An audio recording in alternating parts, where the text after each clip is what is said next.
Hey, it's Julia from violinspiration.com, and today we are going to learn Amor Eterno. This one has a lot of difficult runs, so if that is a little bit too difficult, check out the beginner version on my channel. I simplified that one, so it is a little bit easier to learn it. You can find the link of the beginner version below the video in the description.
In the description you will also find everything you need to learn this song. The scale I recommend to practice, so that your intonation gets a lot better, and also the backing track and the sheet music of this song. Before we start, please tell me in the comments, how many hours have you practiced this week? Please post below and be honest. So now it's time to get your violin, get tuned, and let's start practicing.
Thank you so much for practicing with me and great job today.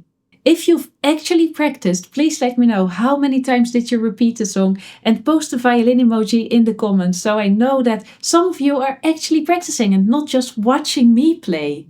If this lesson helped you, please subscribe to this channel because I'm uploading more tutorials every single week. Next one I have 2 really fun tutorials lined up and you surely don't want to miss them. I think they will sound so nice on the violin too.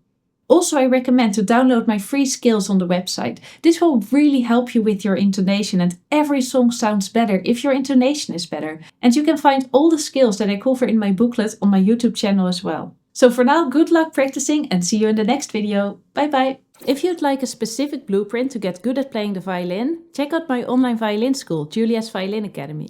It's a step-by-step learning system that comes with a daily practice plan, so you know exactly what to do every day to make continuous progress on your violin. But you don't have to take my word for it. The Academy comes with a 30-day money-back guarantee, so you can look through all the lessons, join our live sessions and see if it improves your playing. And if not, you will get a full refund, no questions asked. If you want to learn more, click the link in this video or the link below in the description. We've got hundreds of adults that improved their playing with Julia's Violin Academy and we'd love for you to do the same. Either way, I hope this video has helped you and I look forward to see you in the next one. Bye!